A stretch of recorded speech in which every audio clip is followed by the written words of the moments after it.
So yeah, the other story I've got similar to one we told earlier is the Maid and the Worm of Little Langford, Ooh, which is a village not too far from me. I almost thought we could have gone there when I picked her up the other day.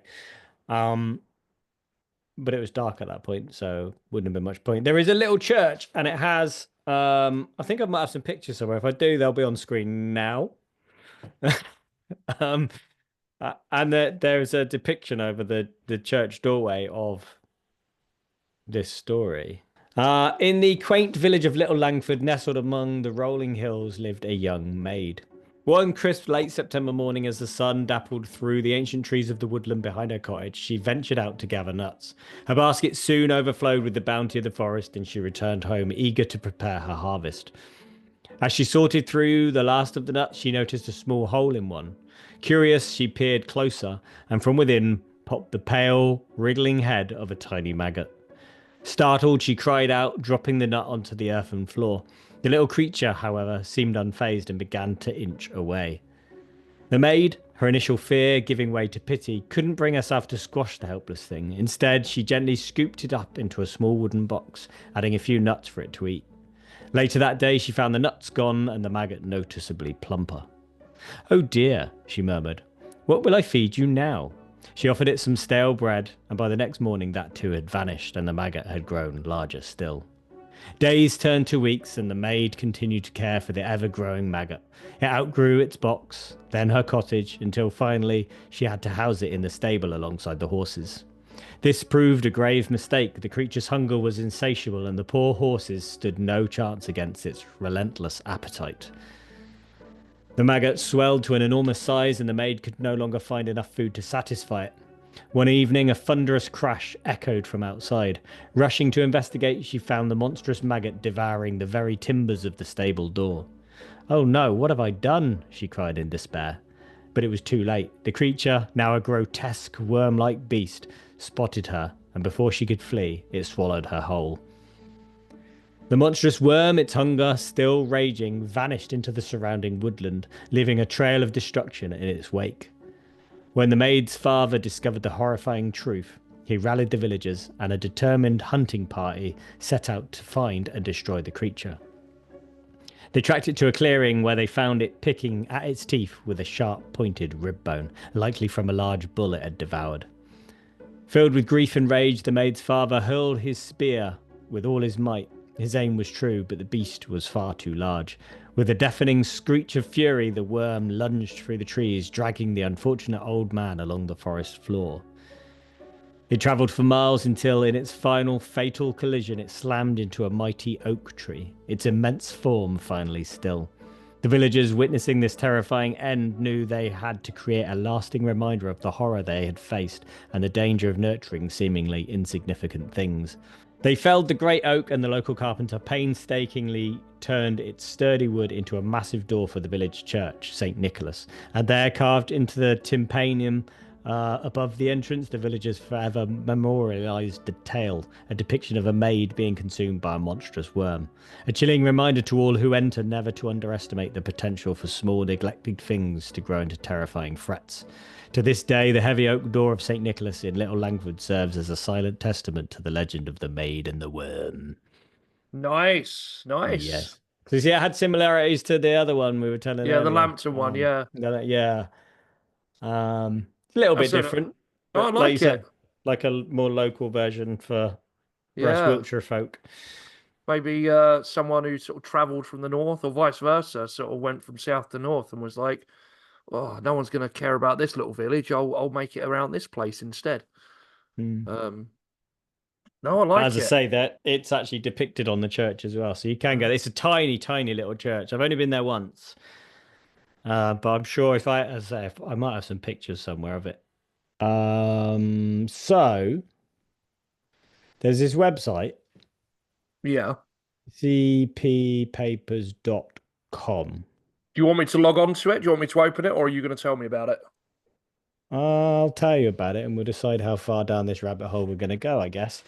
So the website itself opens to a page that says, in 1895, Calvert Vaux, the co-designer of Central Park, wrote a letter speaking of a secret of great historical importance hidden in Central Park.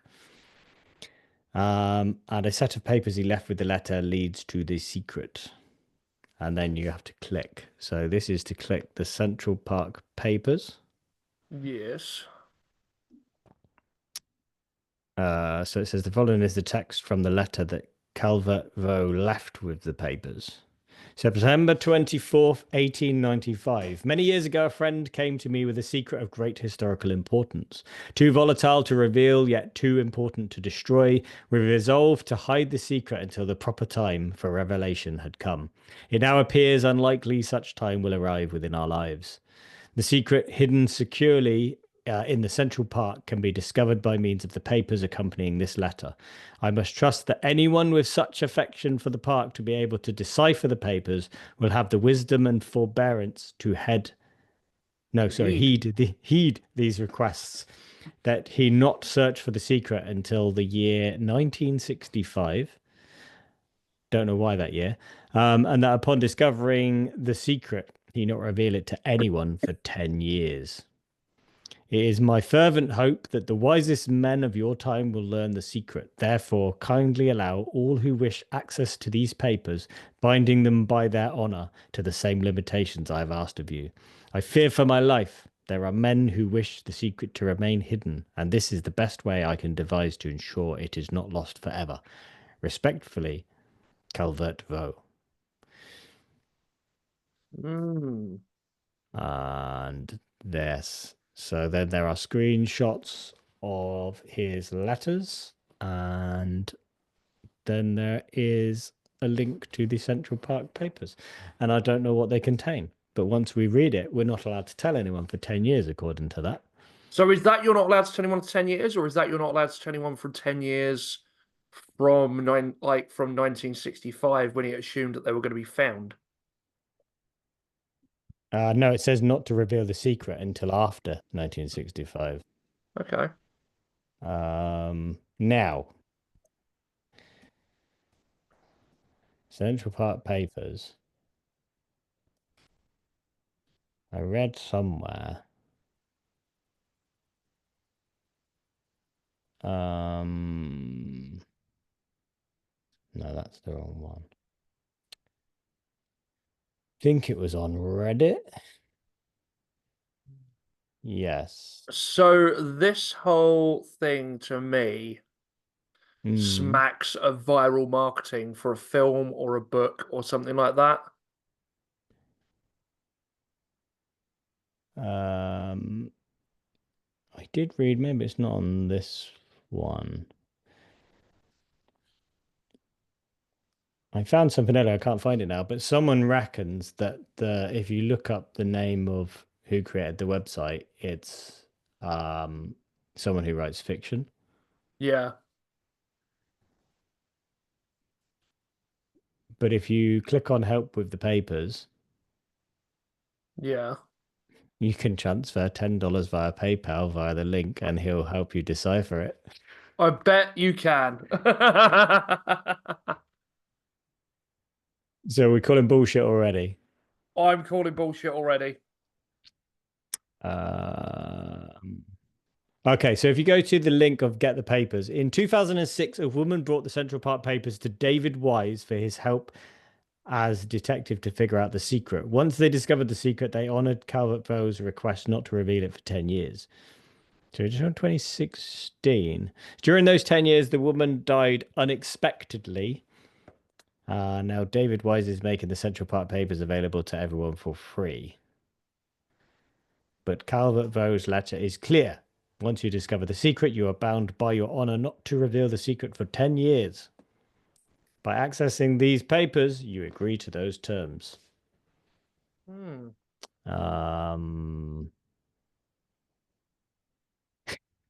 Right, so then there's a link to the papers. And then there's another link that says most people find it well worth it to purchase access to the Vigenère Auto Key Cipher program, which you can read about and access here. Many people also like to give a donation, which you can do here. Excellent. It is highly recommended you print out the papers. If you do not have access to a printer, just send $15 via PayPal to receive a copy in the mail. Fucking hell. Uh, um,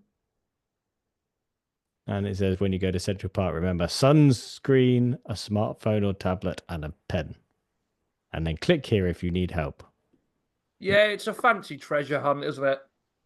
And if you click help, you can send money and he will help you if you pay him.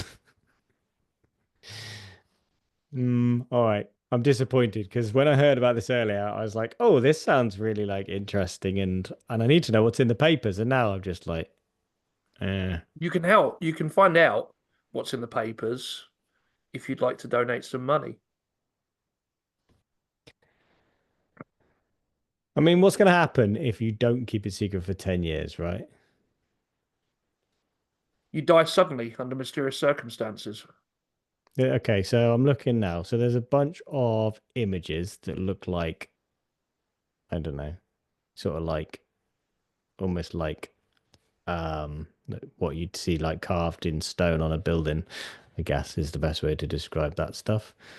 And then there's, I guess, what is a bunch of code that makes no sense to me. So I can't read it. I'd have to decipher the whole thing, which Or I can't pay. be asked. Or pay for help. Yeah. There's a bunch of symbols and a bunch of letters. And yeah, basically gibberish. So yeah, if you want to waste some time or some money, then you can head to cppapers.com. Yeah, no, it sounds a bit BS, I guess. Yeah, I think so.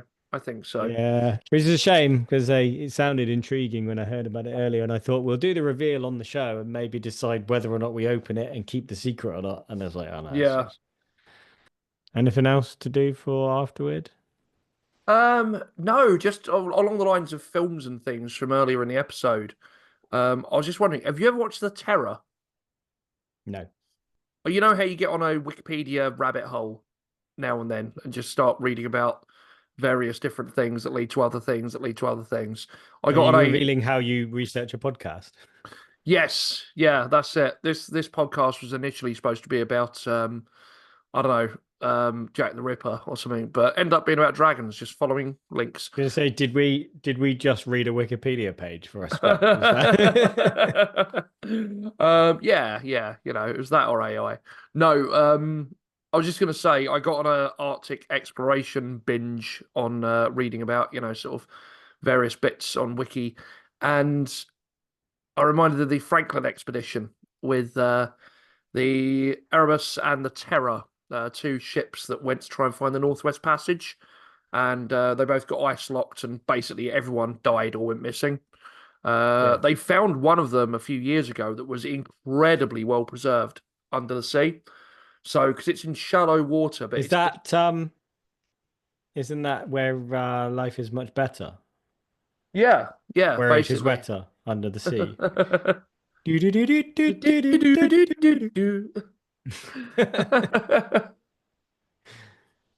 um, I was thinking of the Simpsons one. There'll be no accusations, just friendly crustaceans under the sea.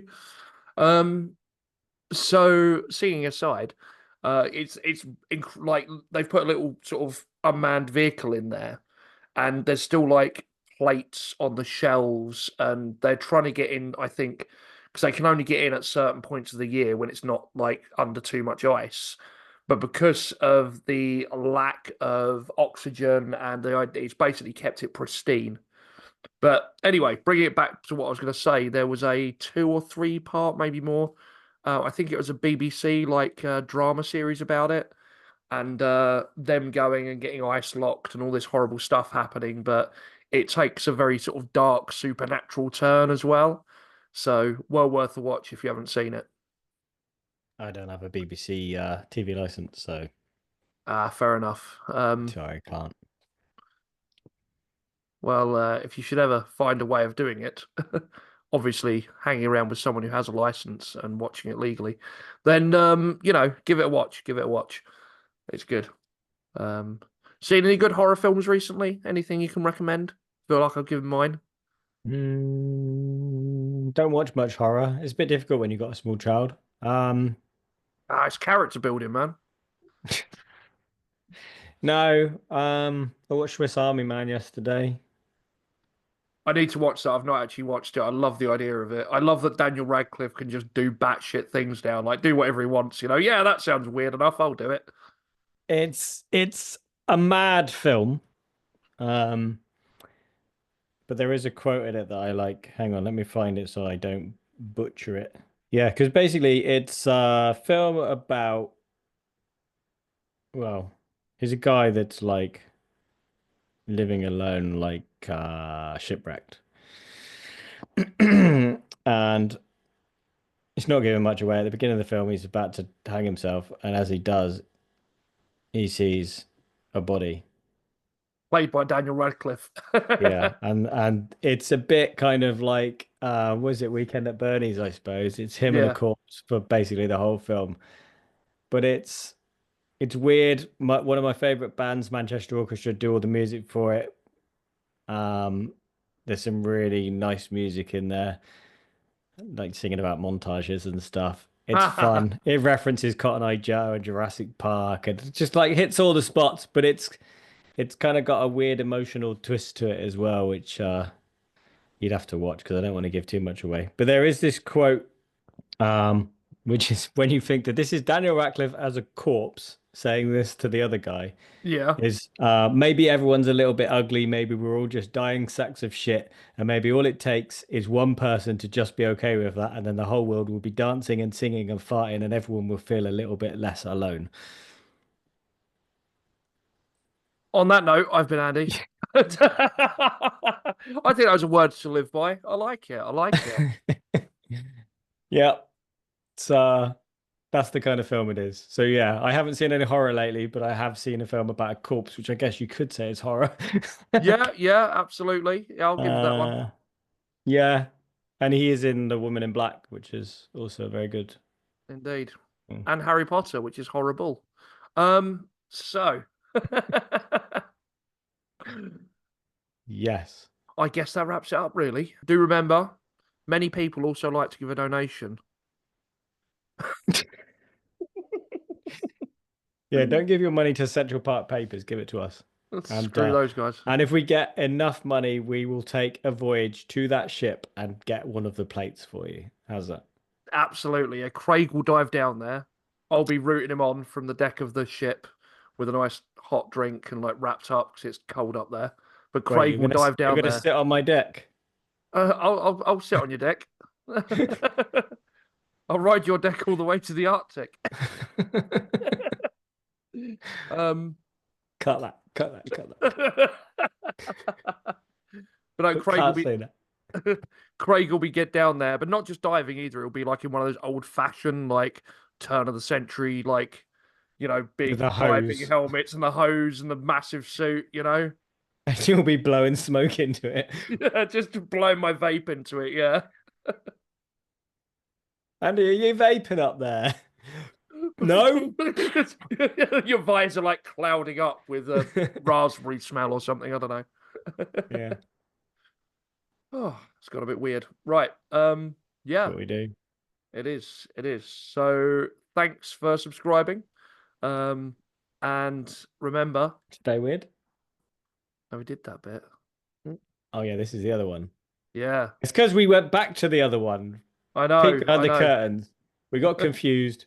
We forgot Yeah. weird news. We did a bit of this after weird. Then we went back to do weird news. Now we're back in after weird. It's like it's like I'm living in the world of Slaughterhouse 5, and it's like everything's all like jumping around and happening at once and not happening, and like which episode are we on now? I don't even know. It's a bit discombobulating to say the least. And you spent a lot of today rocking. I don't. Do you need a wee? No, actually, no. Strangely, I don't anymore. No. So my chair's a little bit broken, and it's sort of become a rocking chair, and fucking love me a rocking chair. Or maybe Just I've make sure. just had enough. Mm. Because say we were talking about an asylum the other day, and then you're sat there rocking whilst we talk about dragons. Mate, and it does look like I'm wearing a dress with this tabard on, so maybe something came home with me. Is it a dress or a straight jacket? Yeah, that's it. You see my arms, or are they my arms? Maybe I've got like a little orderly behind me feeding me my beer and my vape. You've got like pulley cords.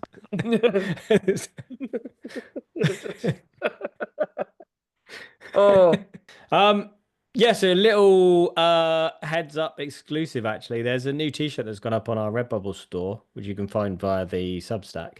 Um, and it's designed by the Saxon storyteller who designed our logo in the past, and he made it originally as a thumbnail for a future episode, but he said we could put it on a t-shirt, and it is the Green Man. So if you head to the Redbubble store, you can get it before we've even announced it. it's a cool looking t-shirt. I do like that one. Um, Yeah. Yeah, so that's going to be for our Green Man episode, which I know we mentioned at some point we were going to get Tom Hirons, the poet, on from yes, Sometimes a Wild God. That has now been recorded, so that is actually happening. Because you never know when you say we're going to interview someone if something goes wrong, as we know with Tim. yes, it's the power of positive thought, man. Which is like we will get this person on. We will. Yeah. Yeah, So there's a Green Man episode, which will go out. I think it's the episode after this one. I think we need to do a new clairvoyance level of Substack, where if you pay enough on Substack, you get to see the episodes before we even record them. I do. I write them. Do you see it on your mind's eye, like even the people you're interviewing? Because you may have powers if so. Yes. I can Uh, see in my future sleep. Um, so on that note, uh, it's been yeah, Craig. I've been Craig. Andy's been Andy. I remember. Don't blame me, Els.